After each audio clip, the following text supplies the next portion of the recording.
Ada video Ustadz Adi Hidayat, maafkan aku saudaraku Nasrani, aku tidak bisa mengucapkan selamat Natal. Karena orang yang mengucapkan selamat Natal, maka dia sudah mengakui tiga. Yang pertama, mengakui bahwa Isa anak Tuhan. Yang kedua, mengakui bahwa Isa lahir 25 Desember. Yang ketiga, mengakui bahwa Isa mati di palang salib. Ketiga-tiga ini dibantah oleh Al-Quran. Bahwa Isa anak Tuhan dibantah. Laqad kafaral ladzina qalu innallaha salisu salasah. Kafirlah orang yang mengatakan Isa Trinitas dan anak Tuhan. Tentang Nabi Isa lahir tanggal 25 Desember dibantah. Ketika Maryam memegang Isa, tidak ada makanan karena terlahir di tepian kota. Allah memerintahkan menggoncang pangkal batang pohon korma. Tusakit alaiki rutaban jania, gugur buah korma yang mengkal. Buah korma mengkal ada pada musim panas bulan Juli Agustus. Ketika Isa lahir, kambing-kambing sedang digembalakan di padang rumput. Sedangkan bulan 12 rumput tidak tumbuh karena tertutup salju. Maka 25 Desember bukan hari kelahiran Isa, tapi hari raya merayakan Dewa Mitra, Dewa Matahari, yang diambil oleh Kaisar Konstantin dari Konstantinopel. Lalu kemudian tentang Isa mati di palang salib dibantah Al-Quran. Wa ma qataluhu, mereka tidak membunuhnya. Wa ma salabuhu, mereka tidak menyalibnya. Walakin syubbihalahum, ada orang lain yang diserupakan wajahnya dengan Isa. Dialah Yudas Iskariot, murid Isa yang menjual imannya dengan beberapa keping uang emas.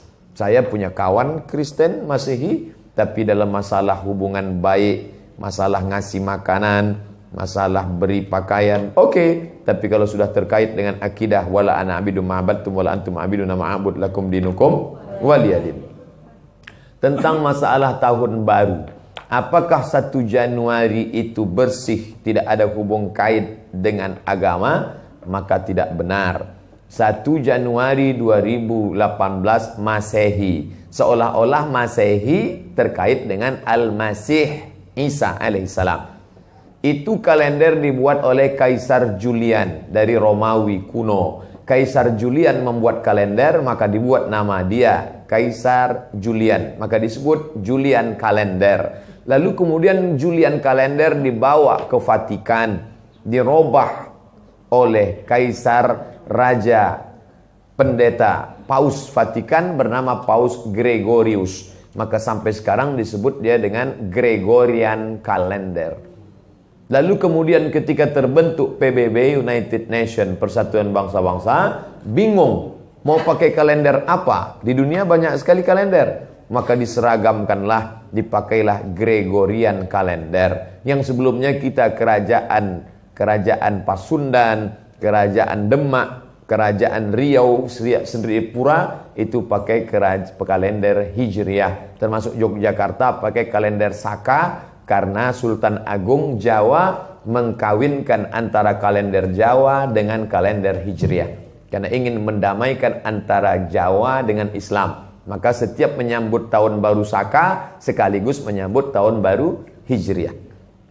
Kalender Masehi muncul belakangan, tidak tepat penisbatannya kepada Al-Masih karena Isa tidak tahu menahu tentang itu. Itu murni diambil oleh Kaisar Gregorius yang diambilnya ke Vatikan menjadi Gregorian kalender. Jadi kita menyatakan tahun baru, betul tahun baru, tapi tahun baru Romawi.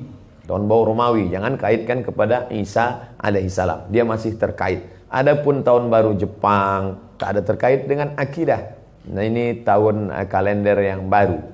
Tidak meyakini bahwa dengan kalender yang baru ini nasib berubah menjadi baru. Siapa yang asap malam itu paling banyak mengepul ke atas, maka rezekinya yang paling murah. Lalu membakar ayam sampai 2000 ekor. Nah, oleh sebab itu saya anjurkan anak-anak muda, remaja-remaja masjid, tanggal 31 malam tanggal 1 setiap masjid semuanya buat kajian, iktikaf, zikir, muhasabah supaya jangan keluyuran ke sana kemari. Hanya 2 saja. Anak-anak muda pergi ke masjid mulai jam 10, jam 11, jam 12, jam 1, jam 2 atau habis isya tidur. Saya nggak bisa tidur Pak Ustadz. Biasa malam kalau nggak bisa tidur, habis isya makan Antimo 2. Nguap tidur langsung. Itu saja. Adapun nanti Ustadz malam tahun baru apakah buat muhasabah di masjid? Enggak. Saya berangkat 28, 29 umroh, maka tahun baru di Madinah. Tahun lalu juga begitu. Tapi tahun sebelumnya dibuat acara muhasabah. Wallahu a'lam.